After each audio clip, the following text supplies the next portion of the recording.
샬롬, 당신은 이 땅에 속해 있지 않습니다. 요한복음 17장 16절. 복음의 신조 제5장 치유와 건강은 나의 것입니다. 그리스도인이 왜 병에 걸리는가?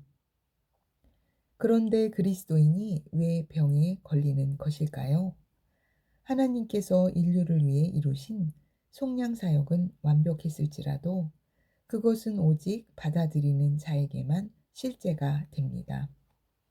하나님께서 과거에 이미 합법적으로 이루어 놓으신 모든 유익과 권세를 당신이 지금 현재 취하여 실제적으로 누리는 과정이 필요한 것입니다.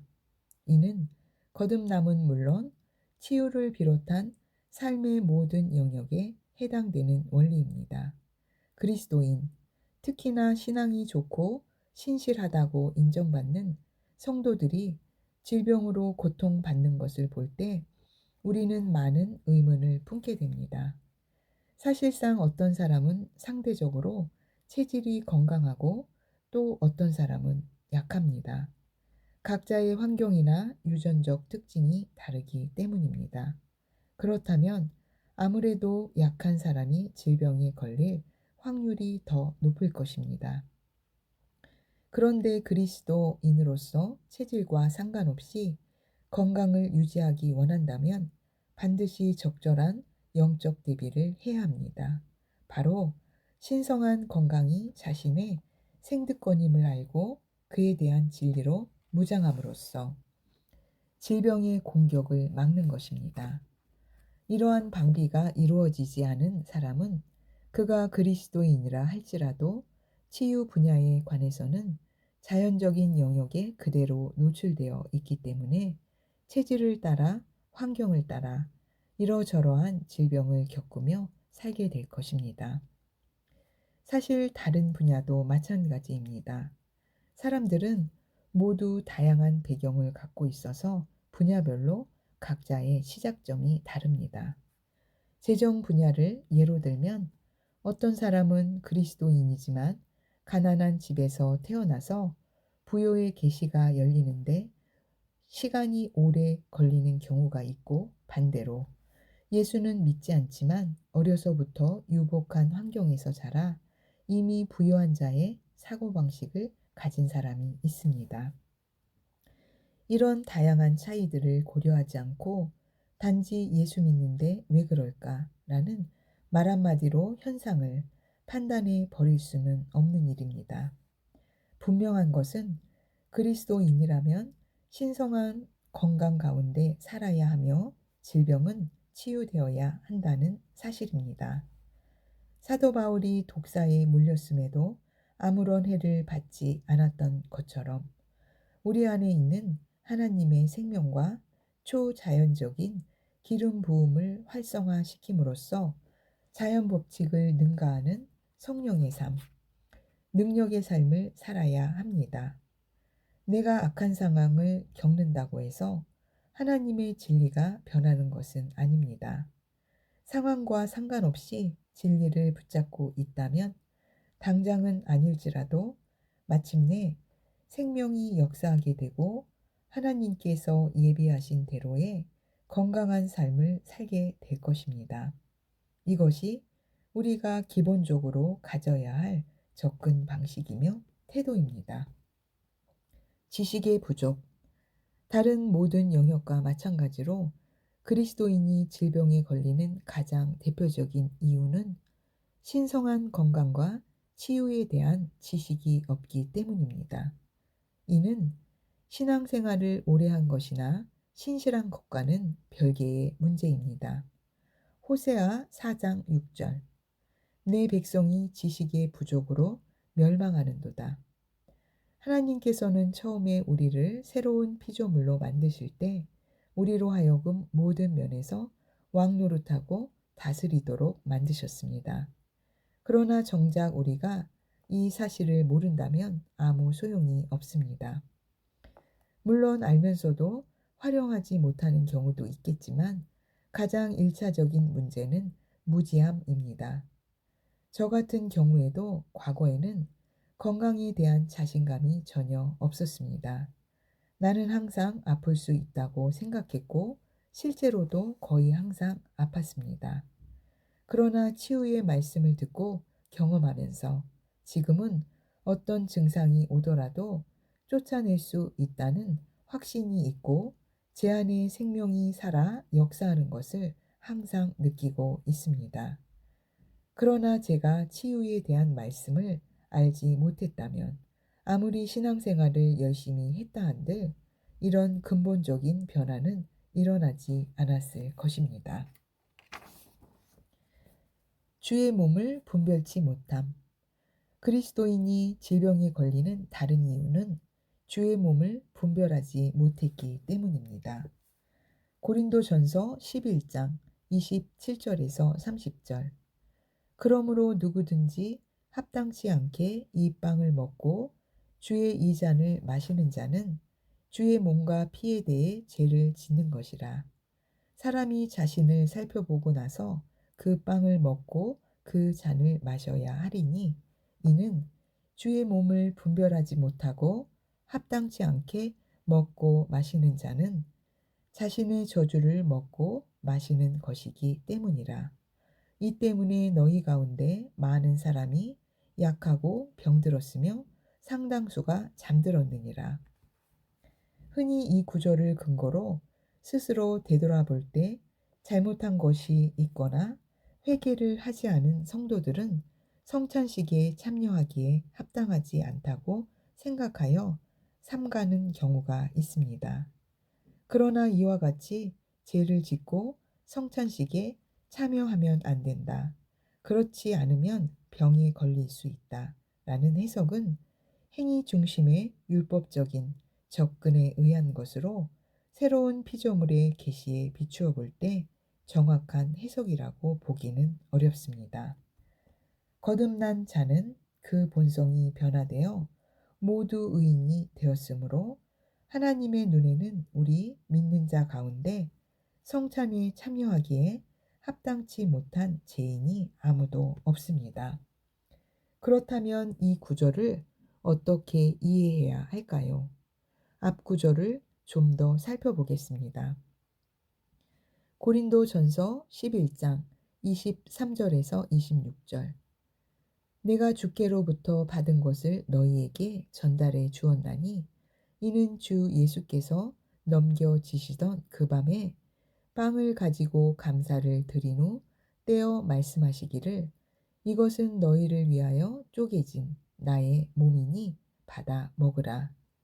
이것을 행하여 나를 기억하라고 하셨으며 식후에도 이와 같이 잔을 가지고 말씀하시기를 이 잔은 나의 피로 된 새 언약이라. 이것을 행하여 너희가 마실 때마다 나를 기억하라고 하신 것이라.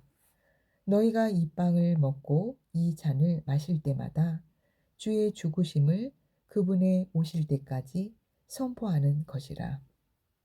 성찬식은 예수님의 피와 살을 상징하는 잔과 떡을 나눔으로써 예수님께서 피 흘리시고 살이 찢기셨던 십자가 고난을 기억하고 기념하는 자리입니다.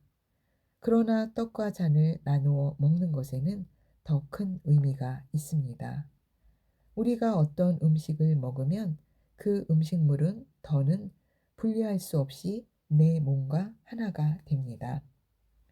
성찬식이 가지는 영적 의미도 이와 같습니다.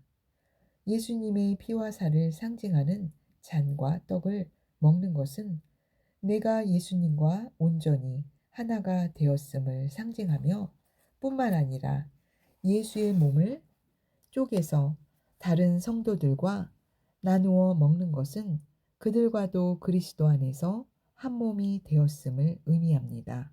그러므로 주의 몸을 분별하지 못하고 합당치 않게 먹고 마신다는 구절은 그리스도의 몸 전체의 차원에서 접근해야 정확한 의미에 도달할 수 있습니다. 고린도전서 10장 16절에서 17절, 11장 17절에서 18절, 12장 11절에서 13절, 27절.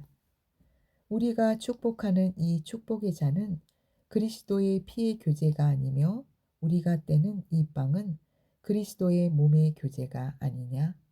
이는 우리 많은 사람이 한 빵이요 한 몸이기 때문이며 우리가 모두 그 한 빵에 참여하기 때문이라. 이제 내가 너희에게 명하고자 하는 이것에 관해서는 너희를 칭찬하지 아니하노니 이는 너희가 함께 모이는 것이 유익하기보다는 해로움이라. 먼저 너희가 교회에 함께 모일 때 너희 가운데 분열이 있다고 들었는데 나도 그 일부는 믿노라. 그러나 이 모든 일, 성령의 은사는 한 분이신 같은 성령께서 역사하시어 그분께서 원하시는 대로 각 사람에게 나누어 주시느니라. 몸은 하나인데 많은 지체가 있고 한 몸에 지체는 많아도 모두 한 몸인 것처럼 그리스도께서도 그러하시니라. 유대인이나 이방인이나 종이나 자유인이나 한 성령에 의하여 우리 모두가 한 몸 안으로 침례를 받았으며 또 모두가 한 성령 안으로 마시게 되었느니라. 이제 너희는 그리스도의 몸이요 개별적으로는 그 지체들이라. 이와 같이 고린도 전서의 앞뒤 문맥을 보면 교회가 한 몸인 것과 연합 가운데서 기능하는 것에 대해 반복해서 말하고 있으며 특히 성찬식에 대해 본격적으로 말하기 전인 11장 17절에서 19절에서는 교회 안에서 분열하는 문제에 대해서 직접적으로 지적하고 있습니다. 따라서 주의 몸을 분별하지 못하고 합당하지 않게 먹고 마신다라는 말은 단지 성찬식 참여 자격에 국한되는 내용이 아니라 그리스도 안에서 한 몸으로 기능하는 데 방해가 되는 잘못된 태도를 이야기하는 것입니다. 즉 교회 안에서 지체들 간에 한 몸이 된 것을 인식하지 못한 채 분열을 일으키고 서로 비방하고 용서하지 못한다면 상대에 대한 저주를 결국 그와 한 몸인 내가 먹고 마시는 것과 같고 그러한 쓴뿌리가 사탄으로 하여금 질병과 사망으로 역사할 수 있는 발판을 내어주게 되는 것입니다.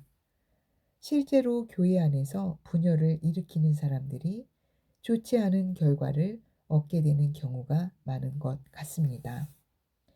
예수님께서 자신의 몸을 찢으심으로 이미 한 몸으로 만드신 교회 안에서 편을 가르고 분쟁하고 권위에 대적함으로써 해를 끼친다면 이는 하나님께서 보시기에 악한 일임이 틀림없습니다.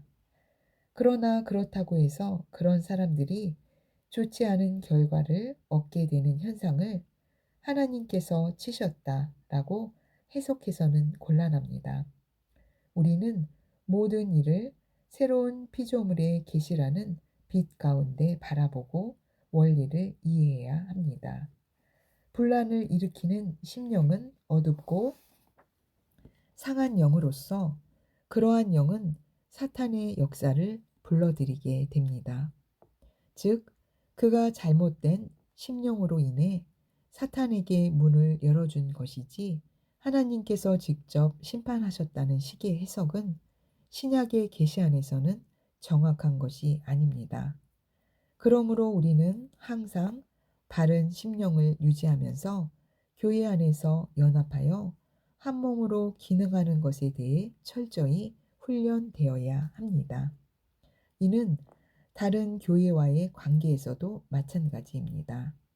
하나의 지역 교회가 머리이신 예수 그리스도 아래 담임 목사를 중심으로 한 몸을 이루듯이 교계 전체를 보면 각 지역 교회 또한 지체로 모여 하나의 몸을 이루고 있습니다. 그러므로 계시가 조금 다르다고 해서 다른 교회를 배척하거나 이웃 교회끼리 서로 경쟁한다면 이 또한 주의 몸을 분별하지 못하고 합당하지 않은 태도라고 하겠습니다. 하나님께서 교회를 인간의 몸에 비유하신 것은 한마디로 우리가 개별적으로는 결코 존재할 수 없음을 말하는 것입니다. 일부분이 상하고 제 기능을 못하더라도 생명에는 지장이 없을 수 있겠지만 나머지 지체가 그 역할을 분담하는 등 몸은 어떤 형태로든 반드시 영향을 받게 됩니다. 저의 경우 평소 성도들이나 다른 교회에 대해서 항상 좋은 눈으로 바라보고 축복해야 한다는 개념을 이미 가지고는 있었지만 성령님의 조명하심으로 이 부분에 관한 계시가 열리자 하나님께서 교회 전체를 바라보시는 관점을 확실히 이해하게 되었습니다.